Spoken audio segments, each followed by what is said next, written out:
And we're definitely back. Welcome to all my Bad Teddy Bear strikers out there. Welcome to Bad Teddy Bear Striker series, where we rationalize MMA striking while we try to find ways to increase our probability of landing our techniques.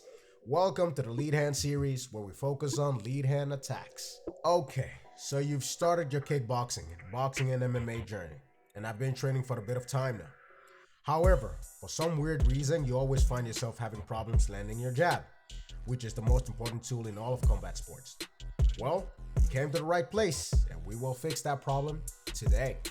Now, disclaimer, if you aren't already familiar with how we're going to proceed within this video, I highly recommend you watch the 7 rules to increase your probability video at the top before proceeding with this video. Alright, let's get into it. The reason why you fail to land your jabs is because you are, number 1, too far away. So rule number 1, get into the correct range. There's 3 things that happens when you shoot from too far. 1, you are giving your opponent's eyes too much time to react. 2, you are increasing the probability of higher telegraph movements because it would take more effort and more moving parts to explode to such a distance, which makes it much easier for your opponent's eyes to identify movements. And 3, the potential of you getting easily countered also increases because of the above mentioned reasons as well. Rule number 2, set a precedent.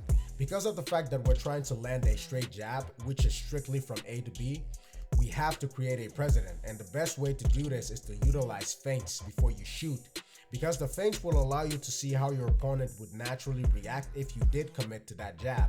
If your opponent reacts to the feints the same way for about 3 times, that's a good indicator to how they would actually move. Rule number 3, anticipation. So after creating those reactions and collecting data of your opponent of how they are going to react to the jab through those feints, you want to get ready to shoot towards where you think your opponent is going to be instead of where they are. So rule number 4, position. It is very important that as you continuously keep on moving within that danger zone and closer to it, you want to constantly be ready to pull the trigger. It would be stupid for you to go into a hostile room full of gunmen without your gun loaded and ready to go, right? Always have your back leg ready to push off when the opportunity presents itself. So we get into rule number 5, which is timing. The understanding of timing improves over time because it also has a feeling aspect to it, which you will learn to understand and master later as you progress. However, by you understanding when your opponent is about to move or is not moving or are in motion, and understanding and deciding when to shoot within those transition stage is very important. Rule number 6, technique. Assuming that you already know what a jab is, in order to keep your jab as clean as possible, you want to make sure that you understand these things. Number 1, your back leg is the messenger and the trigger.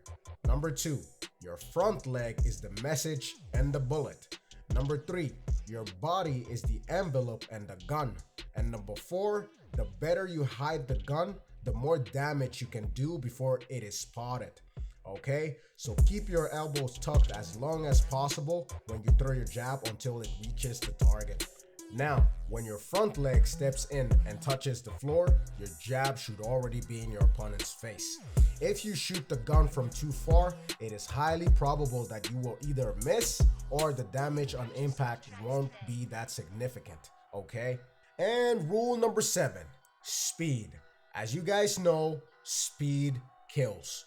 The faster you are at executing the technique, the less time your opponent has to read and react to it.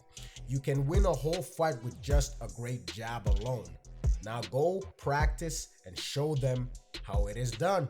Alright, Bad Teddy Bears, there you guys have it. I hope you guys find this useful. Subscribe, like, and comment, and let me know what you guys think. And as always, I'll naturally see you guys in the next one. Bad Teddy Bear, out.